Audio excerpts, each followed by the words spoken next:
Hello everyone, আপনাদের আবার একটি নতুন ভিডিওতে স্বাগত জানাই। আপনারা দেখছেন SD tutorial guide YouTube channel. এখানে আপনাদের latest information, educational related, university related information আপনারা সবসময় পেয়ে থাকেন। তো এই চ্যানেলটি আপনাদের অনেক উপকারে লাগে। এর ভিডিওগুলো আশা করি তেমন আপনারা কমেন্টও করেন। তো তার জন্য আপনাদের কাছে রিকোয়েস্ট, চ্যানেলটি সাবস্ক্রাইব করে বেল আইকনটি প্রেস করে নেবেন। তো এই ভিডিওতে আমরা আলোচনা করব ইউনিভার্সিটি অফ ক্যালকাটার আজকে একটি সাপ্লি রিলেটেড আপডেট এসেছে। তো সেখানে কি বলা রয়েছে আমরা দেখে নেব। সেই সাথে সাথে রয়েছে যেটা আমাদের যে বর্ধমান ইউনিভার্সিটির আপডেটটি কালকে বেরিয়েছিল, কিন্তু আনফর্চুনেটলি আমি আপডেটটি আপনাদের সামনে নিয়ে আসতে পারিনি। তো আজকে সেই আপডেটটি আমি আপনাদের দেবো। ইন্টারমিডিয়েট রয়েছে এবং সাপ্লি এক্সাম রয়েছে, পার্ট 2 ওল্ড যারা রয়েছে এবং সিবিসিএস এর যে সেমিস্টারের পরীক্ষাগুলো রয়েছে সেগুলো কিভাবে হচ্ছে এবং তাদের ফর্ম ফিল আপ রিলেটেড যে ভিডিও।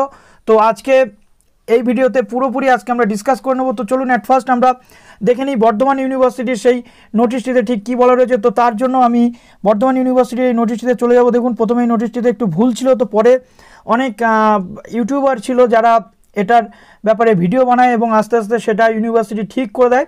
তো দেখুন, এখানে লেখা রয়েছে in the cancellation of our earlier notification ভাইট এত।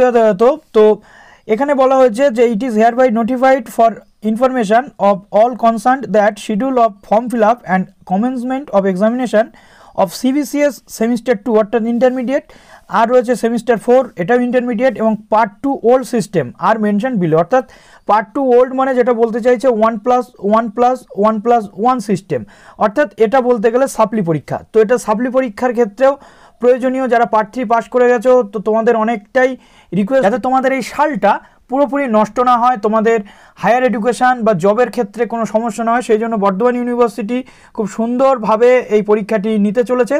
তো এর জন্য আন্তরিক ধন্যবাদ জানাই বর্ধমান ইউনিভার্সিটির ভাইস চ্যান্সেলর স্যারকে। উনি সবসময়ই ছাত্রছাত্রীদের পাশে রয়েছেন, এক্ষেত্রেও আমরা দেখলাম। তো চলো নেক্সট আমরা দেখে নেবো যে কী রয়েছে। তো ফিলিং আপ ফর্মস, দেখো ইউজি সেম 2 এর এক্সাম 2020, এই যে ফর্মটি হবে সেটি হচ্ছে 9/11/2020 থেকে 17/11/2020 মধ্যে এই ফর্মটি হবে। ইউজি সেম 2, ইউজি সেম 4 এর যে ফর্ম ফিল আপ হবে সেটি হচ্ছে 13 তারিখ থেকে 18 তারিখ পর্যন্ত নভেম্বরের। পার্ট 2 ওল্ড এক্সাম যারা রয়েছে অর্থাৎ ওল্ড সিস্টেম, সেই ওল্ড সিস্টেমের ফর্ম ফিল আপ হবে 17 তারিখ থেকে 20 তারিখের মধ্যে। তো এটা গেল তোমাদের যে ফর্ম ফিল আপের ব্যাপারটি রয়েছে, এর মধ্যে তোমরা সবাই ফর্ম ফিল আপ করে নেবে, নাহলে কিন্তু আর সুযোগ পাবে না। বারবার করে সবাইকেই কিন্তু বলে দিচ্ছি, আর কিন্তু সুযোগ পাবে না। WBSU এর ক্ষেত্রে আমরা দেখেছি অনেকে ফর্ম ফিল আপ করতে পারেনি, এখনও তারা ভুগছে, একটা করে বছর কিন্তু তাদের লস হতে চলেছে। তো এবার দেখো এক্সাম কবে হতে পারে, একটা অ্যাপ্রক্সিমেট ডেট এখানে দেওয়া রয়েছে। কোনো শিডিউল এখনও পাবলিশ হয়নি, শিডিউল পাবলিশ হলে যেমন আপডেট পাবো তেমন আমি তোমাদের সামনে নিয়ে আসবো। তো দেখো ইউজি সেম 2 এর এক্সাম শুরু হচ্ছে 25/11 থেকে, ইউজি সেম 4 এর এক্সাম শুরু হচ্ছে 26/11 থেকে, আর পার্ট 2 ওল্ড সিস্টেমের যে পরীক্ষা সেটি হচ্ছে 26/11 থেকে। তো এই গেল মোটামুটি তোমাদের পুরো বর্ধমান ইউনিভার্সিটির যে লেটেস্ট আপডেট ছিল সেটি। তো এবার আমরা চলে যাব ক্যালকাটা ইউনিভার্সিটির যে নোটিশটি রয়েছে বা ক্যালকাটা ইউনিভার্সিটি নিয়ে একটি আর্টিকেল প্রকাশিত হয়েছে আজকের লিডিং নিউজ পেপারে। তো সেখানে কি বলা রয়েছে, গতকাল ক্যালকাটা ইউনিভার্সিটির একটি নোটিশ আপনাদের সামনে আমি তুলে ধরেছিলাম, যেখানে বলা হয়েছিল যে ক্যালকাটা ইউনিভার্সিটির সমস্ত সেমিস্টারদের 50-50 ভাবে বা যারা ইন্টারমিডিয়েট রয়েছে তাদের 50-50 ভাবে পরীক্ষাটি নেওয়া হবে। তো আজকে দেখি লিডিং নিউজ পেপারে ঠিক কী বলা রয়েছে। তো দেখো এখানে বলা রয়েছে সাপ্লিমেন্টারি পরীক্ষার উদ্যোগ। তো কলকাতা বিশ্ববিদ্যালয়ের স্নাতক এবং স্নাতকোত্তর স্তরের সাপ্লিমেন্টারি পরীক্ষাগুলি দ্রুত নেওয়ার বিষয়ে উদ্যোগী হয়েছেন কর্তৃপক্ষ। গতকাল আমরা দেখেছি যে ইন্টারমিডিয়েটদের নিয়ে বলা হয়েছে এবং পার্টলি যারা তাদেরকে নিয়েও বলা হয়েছে। তো সেই সাপ্লিমেন্টারি পরীক্ষা কিভাবে হবে, আগের ইয়ার থেকে 50% নাকি তোমাদের যে ইন্টারনাল অ্যাসেসমেন্টের থেকে 50% দিয়ে তোমাদেরকে পাস করানো হবে, সেটা এখনও বলা যাচ্ছে না। সেটা কলেজ এবং ইউনিভার্সিটি ফার্দার নোটিফিকেশন দিলে বলা যাবে। তবে তোমাদের চিন্তার কোনো কারণ নেই, কেননা উদ্যোগ কিন্তু নেওয়া হচ্ছে, উদ্যোগের জন্যই কিন্তু কালকে ওই নোটিশটি পাবলিশ হয়েছে। তো এক্ষেত্রে আমরা বলতেই পারি যে পরীক্ষাটি হবে তা ইন্টারনাল অ্যাসেসমেন্ট এবং আগের পরীক্ষা থেকেও যে পরীক্ষার মার্কস 50% সেটা নিয়েও হতে পারে। সিবিসিএস ইন্টারমিডিয়েটদের ক্ষেত্রে এটা তো কনফার্ম করা যাচ্ছে, কিন্তু যারা ক্যাজুয়াল বা সাপ্লি ক্যান্ডিডেট রয়েছে তাদের ক্ষেত্রে কি হবে এটা এখনও ঠিকঠাক পরিষ্কার হয়নি। তবে আশা করা যায় যে পরীক্ষা হলে ওবি মোডেই হবে, আর যদি পরীক্ষা না হয় তাহলে তোমাদের অ্যাসাইনমেন্ট বা প্রজেক্ট পেপার কিছু জমা নেওয়া হবে, এরকম কিছু ব্যবস্থা অবশ্যই তোমাদের জন্য করা হবে। তো সেটা বিভিন্ন কলেজগুলি রয়েছে তারা তোমাদেরকে পুরোপুরি বলতে পারবে এবং ইউনিভার্সিটি তোমাদেরকে সেই বিষয়টি সম্পর্কে আরও ভালো করে ডিক্লারেশন দিতে পারবে। তো সেক্ষেত্রে আমি বলবো যে তোমরা কলেজ এবং ইউনিভার্সিটি সাইট ফলো করো এবং অবশ্যই চ্যানেলটিকে সাবস্ক্রাইব করে বেল আইকনটি প্রেস করে রাখো, কেননা যেমন যেমন আপডেট আসে, লেটেস্ট আপডেট আমি তোমাদের দেওয়ার চেষ্টা করি। তো দেখো, শুক্রবার এই তথ্য জানিয়েছেন বিশ্ববিদ্যালয়ের রেজিস্ট্রার দেবাশিস দাস, অর্থাৎ এটা শুক্রবারের ঘটনা, কিন্তু গতকাল আমরা সন্ধ্যাবেলা একটা আপডেট পেয়েছিলাম। তো এর আগে তারা জানিয়েছিলেন যে এই বছর আর সাপ্লিমেন্টারি পরীক্ষা নেওয়ার কোনো সম্ভাবনা নেই, কিন্তু রাজ্যের অন্য বিশ্ববিদ্যালয় ইতিমধ্যেই সাপ্লিমেন্টারি পরীক্ষা নেওয়া শুরু করেছে, যেমন West Bengal state university, Bardhaman university.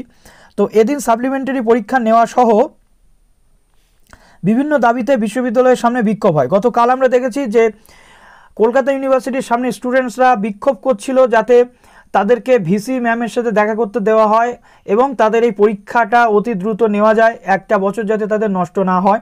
তো তার ভিত্তিতে অনেকটাই সমস্যার সমাধান করার চেষ্টা হয়েছে ক্যালকাটা ইউনিভার্সিটির পক্ষ থেকে, এর জন্য thank you so much Kolkata ইউনিভার্সিটিকে। তো বিক্ষোভকারীদের পক্ষে অনেকদের জানান সাপ্লিমেন্টারি পরীক্ষা না হলে তাদের ফল অসম্পূর্ণ থাকবে, তারা স্নাতকোত্তর স্তরে ভর্তি এবং অন্যান্য চাকরির ক্ষেত্রেও যেতে পারবেন না।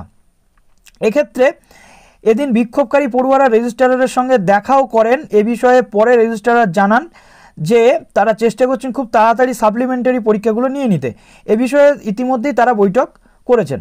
তো এই যে বিক্ষোভের ফলে একটা সুরাহা এসেছে, যেটা যে ক্যালকাটা ইউনিভার্সিটি তাদের পরীক্ষা নিয়ে কিন্তু আপডেট দিতে শুরু করেছে। গতকাল একটা আপডেট আমরা পেয়েছি যেখানে বলা হয়েছে ইন্টারমিডিয়েটদের ক্ষেত্রে 50-50 রেশিওতে নাম্বার দেওয়া হবে, অর্থাৎ আগের সেমিস্টার থেকে বা আগের ইয়ার থেকে 50% এবং এই ইয়ার থেকে ইন্টারনাল অ্যাসেসমেন্টের মাধ্যমে 50। সেটা হতে পারে প্রজেক্ট, হতে পারে অ্যাসাইনমেন্ট, হতে পারে কোনো ইন্টারনাল এক্সাম যেটা বাড়িতে বসেই হয়তো হবে। তো সেটা নিয়ে তোমাদের জানার জন্য ইউনিভার্সিটি এবং কলেজের যে আপডেটগুলো সেগুলো খেয়াল রাখতে হবে এবং অবশ্যই চ্যানেলটি সাবস্ক্রাইব করে বেল আইকনটি প্রেস করে রাখতে হবে যাতে তোমরা সমস্ত আপডেট এখান থেকে পেতে পারো। তো এমতো পরিস্থিতিতে বলতে চাইবো সাপ্লিমেন্টারি ক্যান্ডিডেটদের কী হবে। তো কালকে পাটলি নিয়ে একটা ওখানে কলাম ছিল যেখানে বলা হয়েছিল যে সবার ক্ষেত্রে এটা এলিজিবল। তো যারা রয়েছে সাপ্লিমেন্টারিদের ক্ষেত্রে কি পরীক্ষা হচ্ছে? সেই পরীক্ষা হচ্ছে না, আগের যে ইয়ার রয়েছে সেই ইয়ার থেকে তাদের 50 এবং এই ইয়ার থেকে ইন্টারনাল বা যে কোনো কিছু করে 50 হবে। তো জানার জন্য নেক্সট আপডেটগুলোর প্রতি আমাদের খেয়াল রাখতে হবে। তো এটা কনফার্ম যে তোমাদের এই মুহূর্তে বাড়িতে বসেই পরীক্ষা ছাড়া আর কোনো উপায় নেই, বা 50-50 যে অ্যাসাইনমেন্ট সেই রেশিও ছাড়াও বা প্রজেক্ট মেথড বা অন্যান্য ইন্টারনাল অ্যাসেসমেন্টের মাধ্যমে ছাড়া তোমাদের উপায় নেই। তো সেখানে এক্সটার্নাল হবে নাকি ইন্টারনাল হবে, বিশেষ করে সাপ্লিদের ক্ষেত্রে সেটা ইউনিভার্সিটি পরে ক্লিয়ার করবে আশা করি। তবে আশা করা যায় যে কালকের যে নোটিশটি ছিল সেই নোটিশ অনুযায়ী তোমাদেরও 50-50 রেশিওতে হবে। তো চলো, এই ভিডিওটি জাস্ট এই পর্যন্ত। তোমরা ভিডিওটি লাইক করে দিও, শেয়ার করে দিও বন্ধুদের সাথে এবং চ্যানেলটি সাবস্ক্রাইব করে আমাদের সাথে জুড়ে থেকো। ভালো থেকো সবাই।